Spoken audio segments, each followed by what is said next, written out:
All right, so here are my reels here. I just had these freshly sharpened, took them to my guy. So you can see right in the center of this blade right here, there's a line right there, okay? To sharpen these things, they hook up a motor and get this thing spinning really quick, fast.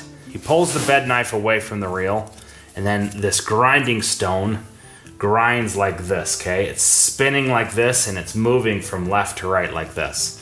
And what it's doing is it's grinding the reel into a perfect cylinder. So once it's ground into a perfect cylinder, you have a smooth edge right here. It would not have this line in the center. It would just be ground all the way flat. What this line is right here, this is called a relief grind right here, okay? The back side of the reel right here, the back side of the blade, is ground on an angle back towards the center of the reel right here. It's called a relief grind. So the reason that you have a relief grind, when you're spinning the reel like this, you have surface wear right down here against the reel right here. And if you have the whole surface of this reel rubbing against here, it causes premature wear because it's just it's steel on steel, okay? So if you put this little grind in here on the back side, it's less of a surface area to cut and to wear on this bed knife down here. So that's how that works, and that's the perfect purpose of this relief grind. You can see it pretty well right here. This relief grind all along every blade right here. It looks like a little angle like this. One this way and one that way. So he also grinds the bed knife as well. So he puts this bed knife on a grinder, he takes it off and puts this on a grinder to grind it flat. So when you put the new bed knife on, as you're torquing these screws down right here, sometimes your bed bar can have waves in it like that, and as you put the bed bar on there or the bed knife on there, it will cause your bed knife to have waves like that. That's the reason to grind your bed knife. You can see right here that the bed knife's been freshly ground to be perfectly flat and straight. It's also important to check the reel to bed knife contact to see if you're cutting, okay? See that, how it cuts just nicely? It's cutting perfectly, and we have only a little bit of steel to steel contact. So you want as little steel to steel contact as possible and still get a good cut. So you can see that's cutting fantastic. So it should cut all along the, oh, this side has a little bit more contact right there. I love a nice clean cut and a fresh grind. There's nothing better when you're cutting with a reel than a fresh grind. It's awesome. If you take your unit to a guy and have it sharpened, you always want to check the reel to bed knife and to see if it is still in good tolerance before you go to mow with it, because as in travel and in transit, it can get out of whack. Could be tightened up just a touch. See that? See that? So with this machine, you adjust it right here, okay? Just tighten it up right here. I'm just gonna take this right here and tighten this one click right there. Okay, so let's check that now. It's a little bit better. There's a little bit more rubbing.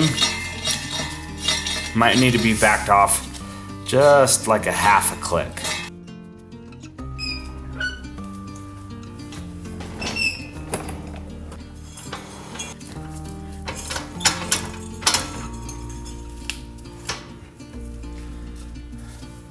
Just got to install the motor right here, clean the grease out of here, clean that up a little bit, install this motor. So this motor goes down here. Before I install this motor, I want to clean this up just a little bit. So just want to clean out the grass that got inside here, like that. So that looks pretty good right there. So then this just goes on here like this. So you have to, it fits on there just only one direction or one way. So you just gotta play with it until you get it on there. Got one more bolt on this other side. So this goes down here.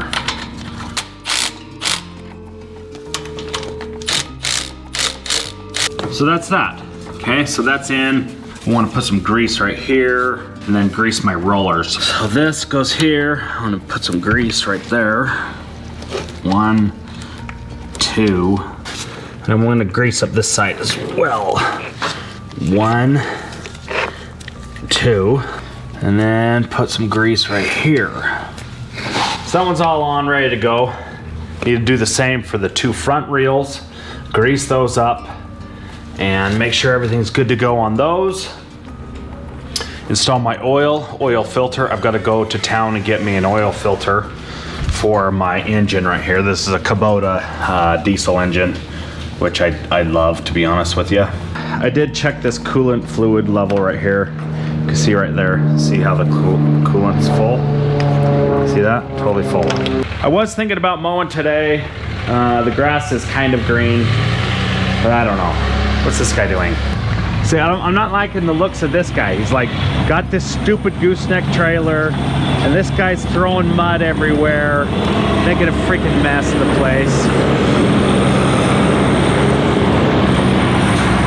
He's trying to drive on the lawn, and I'm sitting there watching him, and he knows that he doesn't want me driving on the lawn. See that? He rolled his window down and all of a sudden he was going to drive on the lawn, and now all of a sudden he's not going to because I'm standing there watching him. See? There's a reason I come out here, folks. But look at all the mess they freaking made on the street, and then they're just going to sit there and say, oh, it's all good. They'll just leave it there. I guess it's fine. It's kind of annoying, but whatever. So see that? The grass is looking pretty green. It's like the 17th of April.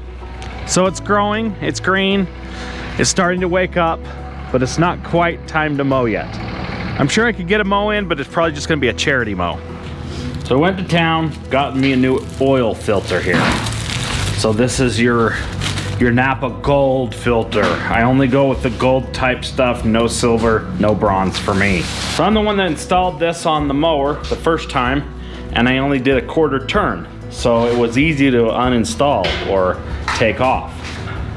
What we got over here? We got folks over there with the skid steer. That's the guy that almost tried to drive on my lawn. Apparently the neighbors are installing a fence, which is really nice. All right, so this oil filter needs to go on there. Always take a little bit of oil on your finger, wrap it around on the seal right there, and then install it. The oil filter goes down here, right here on this machine. Oh, it's not gonna be easy to get in there. So that doesn't wanna go on there, folks. So got a coolant line right here. It's making it next to impossible to get that threaded on there. All right, guys, so it's a 1/2 or a 1/4 turn. Nothing more than that. Once you snug it, and then you do a 1/4 turn, that's it. So you need to take this filter off right here like this. Holy crap! Who put that on there so flippin' tight? Stop! Seriously, people, don't put the filter on that tight. You need a 1/2 or a 1/4 turn. 1/4 turn at most. Oh my gosh. Who did that? I go a 1/4 to a 1/3 turn. Who did that? They need to be beaten. You want to be able to get this thing off in the future. And if you freaking crank it down like Hulk Hogan, you're not going to have any chance of getting that off of there. All right, so the manual says to do 4 quarts. So I need 2 of these 64 ounces. 10W30 in there, that's what the manual says to do. So I need 64 ounces, 2 of them. I'm hoping I have enough because I just used some of this oil for my little yellow 4-wheeler. It needs 4 quarts. That's what the manual calls for. I've got my little funnel here, and I'm just going to put that in here like this. So it said 4 quarts with the filter.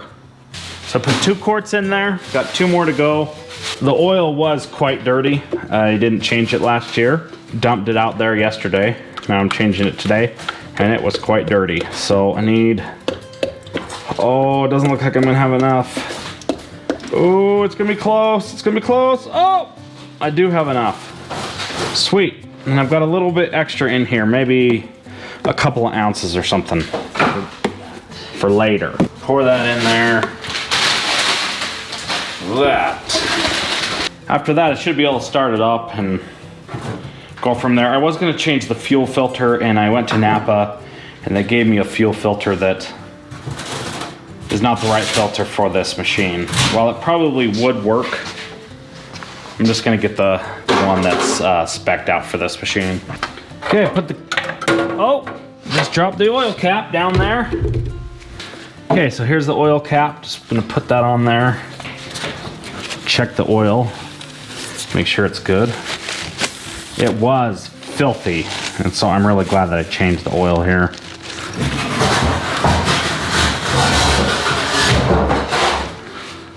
Looks like it's up above there, up above that hole.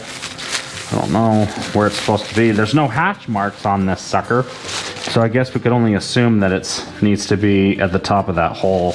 Looks like it's a little bit too full. See, it's right there.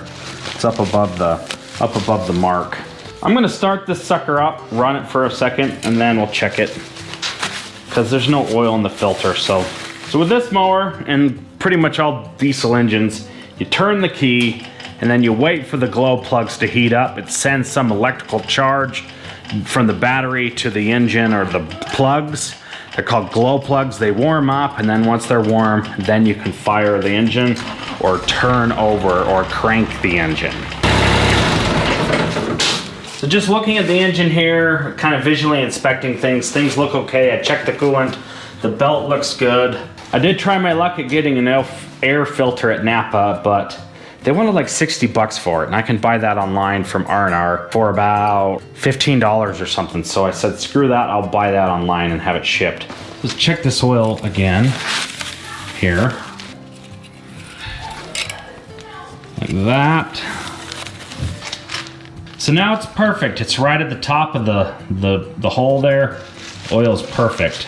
Okay, so let's close this up and let this machine warm up for a few minutes. So I do love this machine. This machine cost me $1,500 at auction, and then I spent $1,500 getting it here, and then I proceeded to spend $2,000 or $3,000 plus restoring it and getting it up and running. Knowing what I know now, I would have just bought a nicer machine for like $6,000 or $7,000. This is a 2003 model, has about 86 hours on it. Had about 35 on it when I got it, maybe 34. So I put a couple hundred hours on it in 2 years. It's an awesome machine. I did overspend for this or overpay for it. That's okay, you live and learn, and I've been learning that lesson all too often lately, spending more money than I should. Let's get this thing out and get this thing warming up. I'm gonna pull it out into the driveway and kind of run it for a little bit. All right, so let's see how this sucker goes.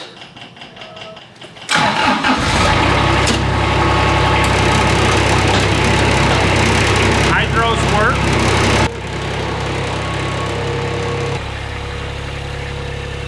So I am missing a lug nut. I do not know how I am missing a lug nut, but I am. I picked this lug nut up at Napa, and I don't think it's gonna fit.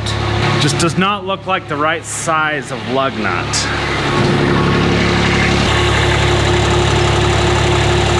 So it looks like these nuts, or these lug nuts, were quite loose all the way around the machine, so I'm glad I checked that. So I now know why the one was missing. It was loose. All right, so I got my Greensmaster 1600 here. This is the one with the groomer.